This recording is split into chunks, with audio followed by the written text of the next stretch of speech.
I've been asked to be part of the panel of cancer thrivers at this I Need More Than Medicine conference. I'm enormously privileged to be here. And I've been talking a little bit about my story, and I've been talking a little bit about my strategies and how I cope with managing my diagnosis, my disease. Great.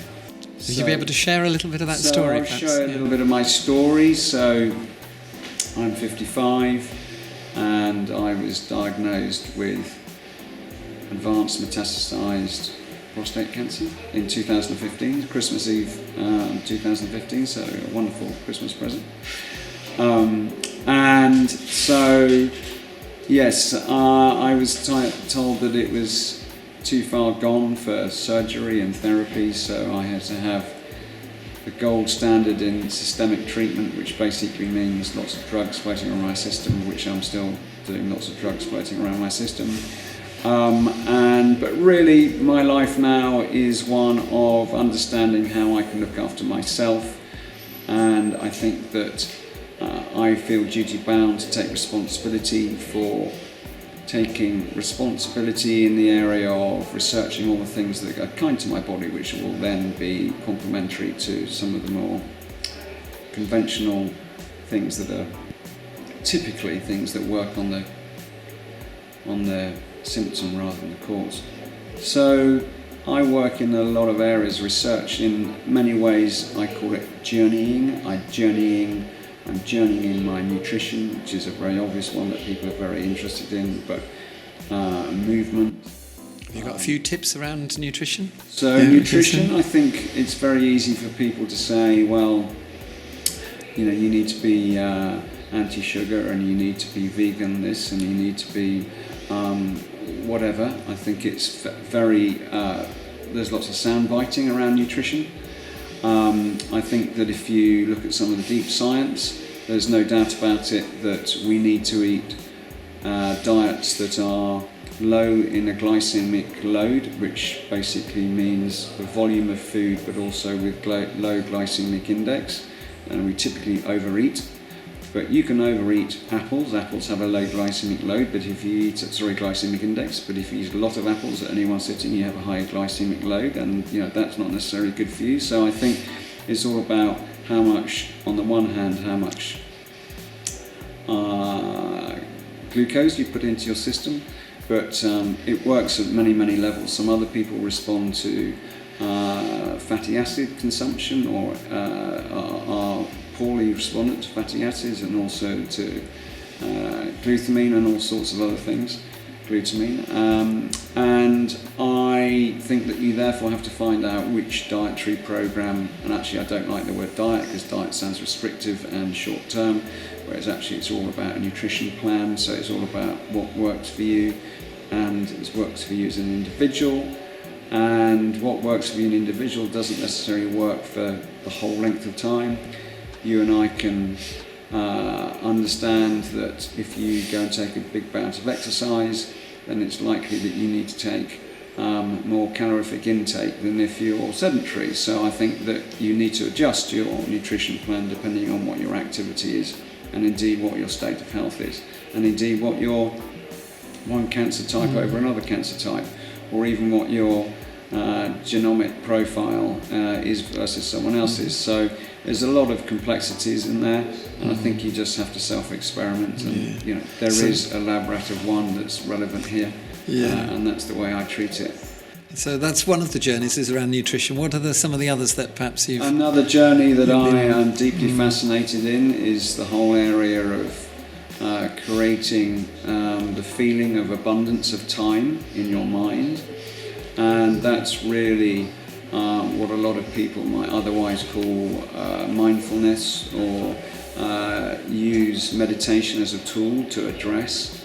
So in the hurly-burly of life at the moment, we kind of feel that we're always time pressured, and we're always striving for an externally imposed deadline or a social media ping or any of those things.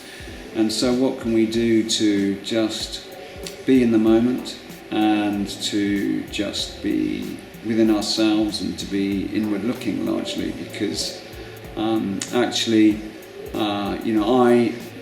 part of my philosophy is that we all have to hypothesize as to why we are in a state of dis-ease. And my hypothesis is that I am in a state of dis-ease because I've chronically mismanaged my my management of stress and anxiety, which is therefore something I address through mindfulness and meditation practices. So I've journeyed a lot in that area, and it kind of slightly, the nuances between faith and religion and spirituality, I think sometimes are blurred, and that's all fine. But for me, my spiritual health that I've researched and journeyed through in the last couple of years, which has really taken me to Eastern philosophies and traditions, is kind of where I feel more at home. So a lot of the Buddhist thinking just allows me to be more in tune with myself and with the world around me. It's something that the basic philosophy is one of choice and attitude, and so that's kind of a lot of that's another area that's allowed me to just be more mindful and within myself. When I heard your talk in Cheltenham and today at Penny Brawn, you talked a bit about vulnerability in a very beautiful way.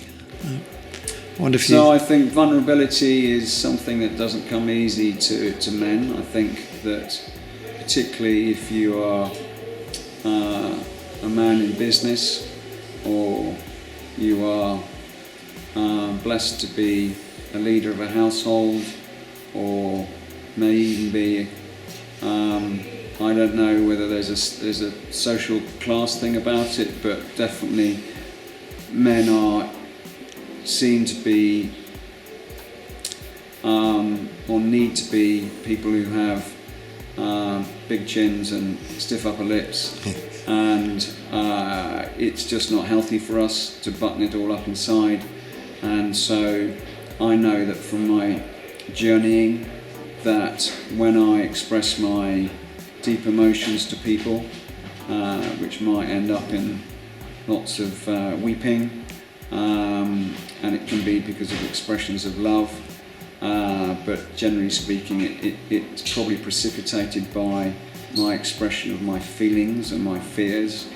It's a very, very important part, because it's part of making sure my internal biology doesn't harbour these negative sentiments, which ultimately I believe are things that affect the way that my chemical disposition and my metabolism work, which is ultimately, I think, a route to cancer. Wow, you also talked, another thing you talked about was about experimenting. I don't know if you say a little bit more about that. Yeah, so I think the experimentation is a really important aspect of health progression, and there is no one size fits all, so I believe that I have to go and find the thing that works for me, and therefore I need to do my research, and then I need to understand what that research is telling me. But that's a desk-based exercise and a very cerebral exercise, and I actually then need to go and put it into action, and then I need to say to myself, was that the outcome I was expecting? And if it is, then perhaps do more of it if it's a good outcome, or do less of it if it's a bad outcome. But equally, it's just to keep moving forward and to keep experimenting.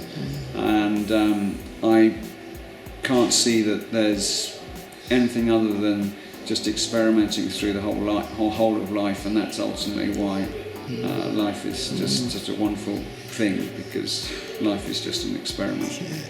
Well, I'd love to talk more, but I know we've got lunch coming up. But are there any last-minute sort of tips that you could pass on, or ones that you've heard today that are worth sharing?